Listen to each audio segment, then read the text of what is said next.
On March 30th, addressing a press conference ahead of the launch of the first phase of census on April 1, Mrityunjay Kumar Narayan, Registrar General and Census Commissioner of India, said that most census data will be published in 2027, unlike previous exercises where digitization caused long delays. Census last took place in 2011 and is happening after a delay of 6 years. Hi, I am Vijayta Singh and I will unpack the census process for you. Both the phases of census, house listing operations and population enumeration, will be completed by February 28, 2027 with March 1 as the reference date for population count. This is because earlier data was collected on paper, scanned and uploaded later. Sir, I'm Vijayta Singh from The Hindu. Since ये digital census है, तो how early will the data be available? Sir, here, this side. Will the data be available? Digital census है चूँकि ये. दूसरा सवाल sir, जैसे भारती ने भी पूछा कि कोड डायरेक्टरी होगी कि नहीं कास्ट सेंसस के लिए. डेटा चूँकि जब पहले फिजिकल पेपर्स पे डेटा इकट्ठा होता था तो उसको डिजिटाइज करने में, वो फिजिकल पेपर को इकट्ठा करके स्कैन करना, उसको ऑप्टिकल कैरेक्टर रिकग्निशन से डिजिटाइज करना, उसमें काफ़ी वक्त लग जाया करता था.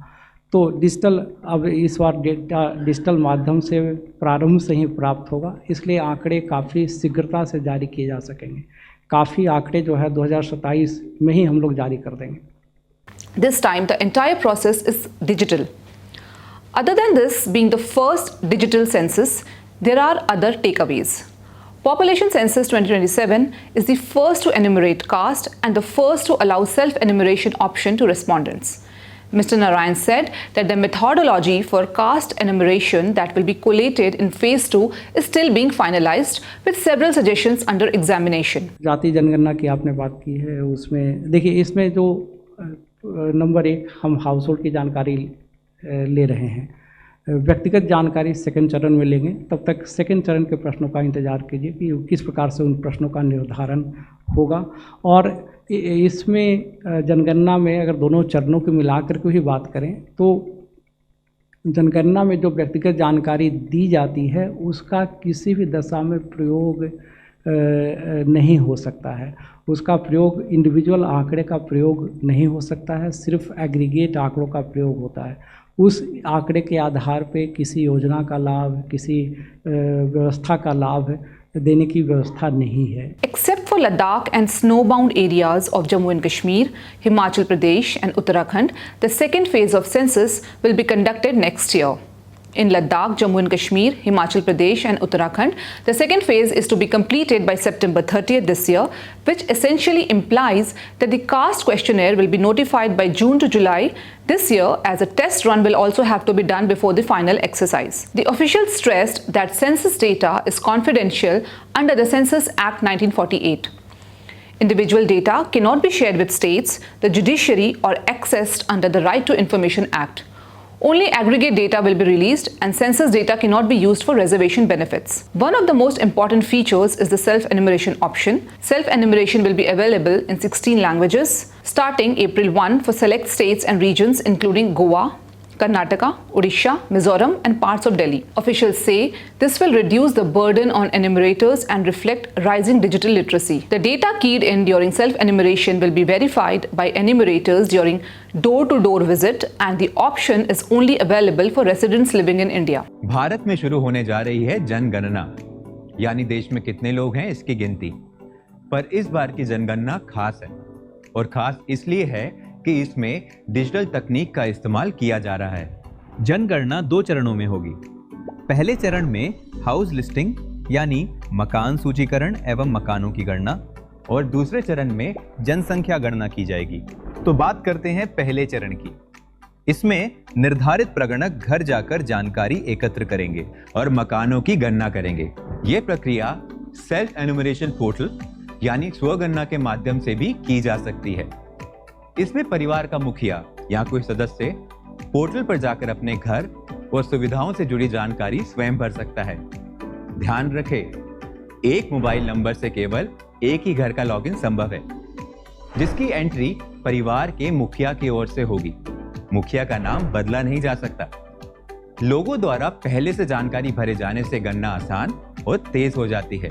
स्वगणना एक विशेष सुविधा है। ये उस विशेष राज्य या संघ राज्य क्षेत्र में मकान सूचीकरण कार्य शुरू होने से 15 दिन पहले उपलब्ध कराया जाएगा और ये सुविधा उस राज्य या संघ राज्य क्षेत्र में 15 दिन के लिए ही उपलब्ध रहेगी। जो चाहे वो स्वगणना के तहत पहले ही अपना विवरण दर्ज कर सकता है।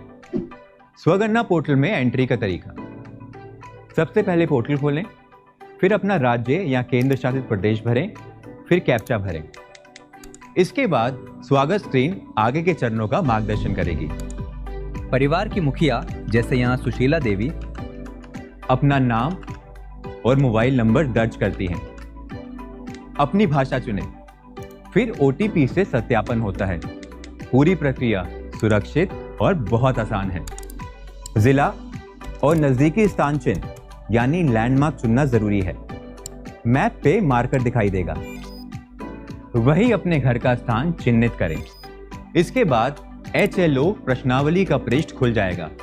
अधिकांश प्रश्न विकल्प आधारित होंगे, साथ ही लिखने के लिए फोनेटिक और वर्चुअल कीवर्ड होगा। FAQs और टूल टिप्स हर शंका का तुरंत समाधान करते हैं। यदि कोई प्रश्न अथवा जानकारी छूट जाए तो सिस्टम खुद आपको संकेत देता है। सभी विवरण भरे जाने के बाद चेक करें, ड्राफ्ट सहेजें, जरूरत हो तो संशोधन भी करें या अंतिम रूप से जमा करें। सबमिशन के बाद H से जुड़ा 11 अंकों का SC ID आपको दिखाई देगा। यह आपको SMS से भी मिलेगा। जब प्रगणक आपके घर आए तो ये SC ID आप उनसे साझा करें। आपकी दी गई सही जानकारी से हमारा देश सिर्फ मजबूत ही नहीं बनता, बल्कि उसकी वास्तविक तस्वीर भी सामने आती है। तो भागीदार बने और सहयोग करें। हमारी जनगणना, हमारा विकास। Officials also shared updated administrative data showing significant changes since Census 2011. The number of villages has declined by over 1,000. Urban settlements have increased. Statutory towns saw an increase from 4041 to 5128, and census towns are up from 3892 to 4580. The total number of districts has risen from 640 to 784. India now has 36 states and union territories, one more than in 2011. Thank you so much for watching.